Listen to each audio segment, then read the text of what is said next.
ሰላም ጤና ይስጥልን ውድ አድማጭ ተመልካቾቻችን እንደምን አድራችኋል? ይህ ሚኪያስ ሚዲያ ነው።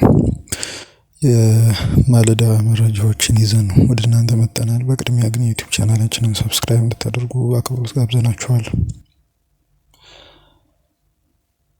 ጋዜጠኞች በአዲስ አበባ ፖሊስ ለሰዓታት ታስረው መለቀቃቸው ተነግሯል። የኒው ቢዝነስ ኢትዮጵያ ሚዲያ ማኔጂንግ ኤዲተር የሆነው ጋዜጠኛ አንዱዓለም ሲሳይና የቀድሞ የአዲስ ፎርቹን እና የሪፖርተር ጋዜጦች ባልደረባ ጋዜጠኛ ውድነህ ዘነበ በቁጥጥር ስር የዋሉት ትላንት ምሽት እንደነበረ ታውቋል። ጋዜጠኞቹ በአዲስ አበባ ከተማ 22 የሚባለው አካባቢ ተገናኝተው ለአንድ ሰዓት ተኩል ያህል በአንድ ባር ውስጥ እየጠጡ ሲጨዋወቱ መቆየታቸውን ተናግረዋል።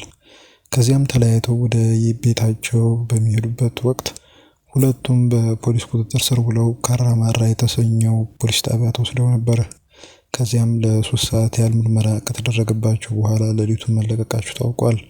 ጋዜጠኛ አንዱዓለም ሁኔታውን ሲናገር በምርመራ ወቅት የተነገረን በባሩ ውስጥ ታዋቂ የፖለቲከኞችን ስም እያነሳችሁ ስትጫወቱ ነበር የሚል መሆኑን ጠቅሶ የተጠረጠሩትን በዚህ ምክንያት መሆኑን ተገለጸላቸው አስረድቷል። በፖሊስ ጣቢያው በነበራቸው ከ3 ሰዓት በላይ በሆነ ምርመራም ሞባይል ስልኮቻቸው ተወስደው መበርበራቸውን አስታውቋል። ይህ ዘገባ የኒው ቢዝነስ ኢትዮጵያ ነው። ወደ ውጭ መረጃው ስናልፍ የኢራን መንግስታዊ የዜና ማሰራጫ በምህጻረ ቃሉ IRIB ትናንት እሁድ ማምሻውን እንዳስታወቀው የሀገሪቱ የአየር መከላከያ ኃይል አንድ የእስራኤል ሄርሜስ 900 የተሰኘ ሞዴል የሆነ ዘመናዊ ሰው አልባ አውሮፕላን ወይም ድሮን በመካከለኛው ኢራን ክፍል ላይ መጥቶ መጣሉን ገልጿል። ይህ የኢራን መግለጫ የወጣው የእስራኤል ጦር በበኩሉ በኢራን ዋና ከተማ ቴህራን እምብርት ውስጥ የሚገኝ የሚሳኤል ማስወንጨፊያ ጣቢያን ጨምሮ በምዕራብ ኢራን በሚገኙ በርካታ ወታደራዊ ኢላማዎች ላይ የአየር ጥቃት ማካሄዱን ካስታወቀ ከጥቂት ጊዜ በኋላ ነው። ሄርሜስ 900 ድሮን እስራኤል ለስለላና ለጥቃት ከምትጠቀምባቸው ከፍተኛ አቅም ያላቸው ወታደራዊ መሳሪያዎች አንዱ ነው። ይህ ድሮን መመታቱ ከተረጋገጠ በሁለቱ ሀገራት መካከል ባለው ከፍተኛ የቴክኖሎጂ ፍልሚያ ውስጥ ለኢራን ትልቅ ወታደራዊ ስኬት ተደርጎ ሊወሰድ ይችላል ተብሏል። የእስራኤል ጦር እስካሁን ድረስ በኢራን መግለጫ ላይ የሰጠው ይፋዊ ምላሽ የለም። ይህ ክስተት በሁለቱ ሀገራት መካከል ያለው ግጭት ከሚሳኤልና ከጀት ጥቃቶች ባለፈ በድሮኖች አማካኝነትም እየተካሄደ ያለ ከፍተኛ የቴክኖሎጂ ጦር መሆኑን በግልጽ አሳይቷል። የእስራኤል ጦር ደግሞ በበኩሉ ትናንት ማምሻውን እንዳስታወቀው ከሆነ በምዕራብ ኢራንና በዋና ከተማዋ ቴህራን ላይ ያነጣጠረ አዲስ የአየር ጥቃት ዙር በተሳካ ሁኔታ መጠናቀቁን ነው ያመለከተው።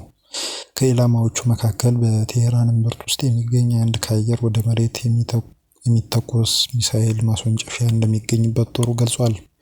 የእስራኤል መከላከያ ሰራዊት ባወጣው መግለጫ ወደ 20 የሚጠጉ የጦር ጀቶች ከ30 በላይ ዘመናዊ ጥይቶችን በመጠቀም ዘመቻውን እንዳካሄዱ አስታውቋል። ይህ ጥቃት የኢራንን የአየር መከላከያ አቅም ለማዳከም ያለመ መሆኑን የሚያሳይ ሲሆን ከሚሳኤል ማስወንጨፊያው በተጨማሪ ሌሎች ኢላማዎችም ተመተዋል። እንደ ጦሩ መግለጫ በከርማንሻህና በሐምዳን ግዛቶች ውስጥ የሚገኙ የሚሳኤል ማከማቻና ማስወንጨፊያ መሰረተ ልማቶች፣ የሳተላይት ተቋሞችና ለአየር ላይ ክትትል የሚያገለግሉ ወታደራዊ የራዳር ጣቢያዎች ከወደሙት ውስጥ ይገኙበታል። ይህ ክስተት ግጭቱ በኒውክሌር ተቋማት ላይ ብቻ ሳይሆን የኢራንን አጠቃላይ ወታደራዊና የመከላከያ አቅም ለማሽመድመድ እየተስፋፋ መሆኑን በግልጽ ያሳያል ሲሉ በርካታ የፖለቲካ ተንታኞች ሲናገሩ ተደምጧል። የኢራን መንግስት እስካሁን ድረስ በዚህ የተለየ በተባለው ጥቃት ላይ የሰጠው ይፋዊ ምላሽ የለም። ውድ አድማጭ ተመልካቾቻችን የዩቲዩብ ቻናላችንን ሰብስክራይብ እንድታደርጉ በድጋሚ እንጋብዛችኋለን። አዳዲስ ነገሮች ወይም መረጃዎች ሲኖሩ ወደ እናንተ ተመልሰን እንመጣለን። አብራችሁን ቆዩ።